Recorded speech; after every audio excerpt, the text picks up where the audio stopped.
پھر خبر آئی کہ سندھ منتقل کیا گیا ہے، قنبر شہداد کوٹ منتقل کیا گیا ہے. یہ خبر بھی آئی کہ اعظم سواتی کو لاڑکانہ منتقل کیا گیا ہے. پھر رات میں خبر آئی کہ اعظم سواتی کو کراچی ملیر منتقل کر دیا گیا ہے.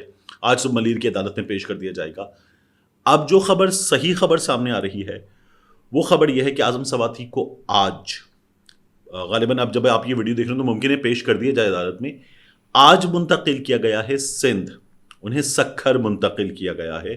اور یہ منتقلی ہوئی ہے حکومت سندھ کے فراہم کردہ ہیلی کاپٹر کے ذریعے، اور اعظم سواتی سکھر منتقل کر دیے گئے ہیں. اب اعظم سواتی جب کوئٹہ منتقل کیے گئے تھے تب بھی خصوصی تیاری میں گئے تھے. اعظم سواتی سکھر منتقل کیے گئے ہیں تو بھی حکومت سندھ کے سرکاری ہیلی کاپٹر میں منتقل کیے گئے ہیں. یہ بڑی اسپیشل ٹریٹمنٹ ہے، یہ بڑا امتیازی سلوک ہے، اور یہ اعظم سواتی کے ساتھ کیا جا رہا ہے. بات صرف یہیں تک محدود نہیں ہے. اعظم سواتی کے معاملے میں گزشتہ روز ان کے بیٹے جو بیرسٹر عثمان ہیں، عثمان سواتی، انہوں نے عدالت کا دروازہ کھٹکھٹایا اور عدالت نے تمام چیزیں جمع کر کے پولیس سے اور سندھ کے محکمہ داخلہ سے معلومات طلب کی تھیں. اب یہ سب کچھ ہو رہا ہے، اور وہ معاملہ چونکہ 20 تاریخ تک جا چکا ہے تو اس لیے اب اعظم سواتی جو ہیں وہ 20 تاریخ سے پہلے تو غالباً ان کی پیشی، یہ جو پیشی ہے ریمانڈ کے لیے، یہ تو ہوگی، باقی پیشی نہیں ہونے جا رہی. یعنی سکھر کی عدالت میں انہیں پولیس کی ریمانڈ میں دے دیا جائے گا. اس ریمانڈ کے ختم ہونے پر پولیس انہیں لائے گی، جوڈیشل کیا جا سکتا ہے، پھر اس کے بعد ان کی 20 کے آس پاس پیشی ہوگی. کچھ یہ سچویشن ہمیں ابھی بنتی ہوئی نظر آ رہی ہے. سندھ میں تو ہم نے علی وزیر کو دیکھا ہے، مہینوں سے وہ قید میں. ہمارے بعض دوست کہتے ہیں کہ جو دیکھیں علی وزیر کے ساتھ انصاف نہیں، اعظم سواتی کے ساتھ انصاف. تو اعظم سواتی صاحب نے جو کیا ہے اس میں اور علی وزیر میں فرق کیا ہے؟ علی وزیر نے جو گفتگو کی ہے، جو آئی ایس پی آر نے خود علی وزیر کے بارے میں بتایا، وہ ایک سے زائد بار یہ بتایا کہ انہوں نے افواج پر خود بذات خود حملہ کیا ہے. علی وزیر کے محسن داوڑ کے بارے میں بھی یہ بتایا گیا. علی وزیر کے بارے میں ہم نے سوشل میڈیا پر ان کی تقاریر دیکھی ہیں جس میں انہوں نے قتل کی، مارنے کی، ہتھیار اٹھانے کی دھمکیاں دی ہیں. یہ علی وزیر کے کیس میں ہوا ہے. اعظم سواتی کے کیس میں کیا ہوا ہے؟ جو اعظم سواتی کے کیس میں لینگویج ہے وہ غلط ہے، اس سے انکار ممکن نہیں. لیکن یہ لینگویج جو ہے اعظم سواتی کی جانب سے، اس کا استعمال کیا گیا ہے تب جب اعظم سواتی ایک سلوک کا نشانہ بنے، ایک ظلم کا نشانہ بنے. برہنہ کر کے ایک بزرگ کو مارا گیا، اس کی ویڈیو بنائی گئی، پھر وہ یہ بھی کہتے ہیں کہ ان کی پرسنل لائف پر انویڈ کیا گیا. یہ سب کچھ بھی ہوا ہے. تو اعظم سواتی جو کچھ اب کر رہے ہیں وہ اس کے بعد کر رہے ہیں. تو یہ معاملہ ہے. دوسرا، اسلام آباد میں کیا ہو رہا ہے؟ اعظم سواتی کا جو فارم ہاؤس ہے، وہ فارم ہاؤس، اس کا ایک حصہ کل اسے گرایا بھی گیا، اس کے بعد اسے سیل کر دیا گیا ہے. اس میں قواعد کی خلاف ورزیاں ہوئی ہیں، اب ہم یہ دیکھ رہے ہیں. تو یہ فارم ہاؤس آج تو نہیں بنا ہے، یہ فارم ہاؤس تو برسوں سے بنا ہوا ہے. اس فارم ہاؤس کا معاملہ آپ کو یاد ہے جب وہ گائے کے چلے جانے کا معاملہ ہوا تھا تب بھی ہوا تھا، باجوڑ والی فیملی. تو یہ تو برسوں سے بنا ہوا ہے. اب اگر یہ کیا جا رہا ہے تو یہ صاف طور پر اعظم سواتی کو موجودہ رد عمل کی بنیاد پہ نشانہ بنایا جا رہا ہے. یہ پہلے نہیں کیا گیا. یعنی قواعد کی خلاف ورزی اعظم سواتی نے آج تو کر نہیں دی. اگر اندر سرونٹ کوارٹر غلط بنا ہوا ہے تو وہ آج تو بنایا نہیں ہے. تو یہ اب نظر آ رہا ہے. تو یہ باضابطہ طور پر، باقاعدہ طور پر امتیازی سلوک ہے جس کا نشانہ بنایا جا رہا ہے. اور یہ سلسلہ ابھی ہمیں نظر آ رہا ہے کہ یہ ایک فارم ہاؤس ایک جائیداد تک نہیں رکے گا، یہ آگے بڑھے گا. یہ اس میں ایک آدھ حصے کو گرانے تک نہیں رکے گا، اس کو سیل کرنے تک نہیں رکے گا. اسلام آباد میں جو سورسز ہیں وہ یہ کہہ رہے ہیں کہ یہ سلسلہ آگے بڑھے گا. تو اعظم سواتی کے خلاف یہ سب کچھ حکومت سے جب آپ پوچھیں وہ کر رہی ہے تو وہ کہتے ہیں نہیں، اعظم سواتی کے خلاف جو کچھ ہو رہا ہے یہ قانون کے مطابق ہو رہا ہے. تو اس میں حکومت جو ہے وہ فاشسٹ ہتھ کنڈے استعمال کر رہی ہے یا استعمال ہو رہی ہے. اور اس کے ساتھ ساتھ میں آپ سے عرض کروں کہ فضل الرحمان صاحب کا معاملہ جاتے جاتے میں آپ کو بتاؤں.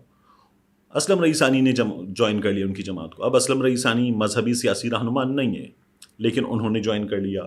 پھر ٹویٹر پہ ٹرینڈ چلا مولانا بلوچستان مولانا کا، کچھ اور لوگوں نے جوائن کر لیا. اب حافظ حسین احمد صاحب جو شیرانی گروپ کے ساتھ عمران خان صاحب کے ساتھ مل گئے تھے، وہ بھی مولانا صاحب کے ساتھ آ کر مل گئے ہیں. یہ بلوچستان میں نئی جو صف بندی ہے وہ ہو رہی ہے. بلوچستان میں اطلاعات یہ ہیں، حامد میر صاحب نے بھی لکھا ہے کہ باپ پارٹی نے جنرل باجوہ صاحب کو یا اسٹیبلشمنٹ کو انکار کر دیا تھا. تو اب یہ جو بلوچستان میں نئی صف بندی ہو رہی ہے، یہ صف بندی کیا مولانا کر رہے ہیں؟ مجھے نہیں لگتا کہ یہ مولانا کر رہے ہیں. یہ مولانا کو کچھ لوگ کر کے دے رہے ہیں. اب یہ آگے جا کے چیزیں کھلیں گی ہمارے سامنے. لیکن حافظ حسین احمد صاحب نے تو مجھ سے اس خاکسار سے کئی بار جو باتیں کی مولانا صاحب کے بارے میں، اور انہوں نے کہیں نہیں کہا کہ یہ آف دا ریکارڈ گفتگو ہے، کیونکہ وہ تمام باتیں جو وہ مجھ سے فون پر کر چکے ہیں، وہ باتیں وہ اپنی پریس ریلیز کی شکل میں جب مجھے چیزیں بھیجتے تھے، میں ان سے بعض چیزوں پر وضاحت چاہتا تھا، تب ہوئی ہیں. تو حافظ حسین احمد صاحب جو ہیں وہ مولانا کے بارے میں بہت سے بھانڈے پھوڑ چکے ہیں، بہت سے راز ان کے افشا کر چکے ہیں. حافظ حسین احمد صاحب نے ان کو جوائن کر لیا ہے، اور رئیسانی صاحب نے جوائن کر لیا ہے، کچھ اور لوگوں نے جوائن کر لیا. تو مولانا صاحب کی گڈی جو ہے وہ اوپر چڑھانے کی جو بھی کوشش ہے، یہ کوشش مولانا کی نہیں ہے. نہ مولانا میں اتنا دم ہے کہ وہ کوشش کر سکیں. اور غیر مذہبی لوگ بھی اگر مولانا کی جماعت کو اس وقت جوائن کر رہے ہیں تو یہ ایک نئی صف بندی کا اشارہ ہے. یہ تمام چیزیں جن میں میاں نواز شریف آ رہے ہیں، مولانا کے لیے بلوچستان میں ایک صف بندی کی جا رہی ہے، اور کچھ اور چیزیں ہو رہی ہیں، یہ تمام چیزیں دو باتوں کی طرف اشارہ کر رہی ہیں. ایک، عمران خان جو ہیں ان کے مخالفین اس وقت کہیں سے طاقت کے انجیکشن لگوا رہے ہیں.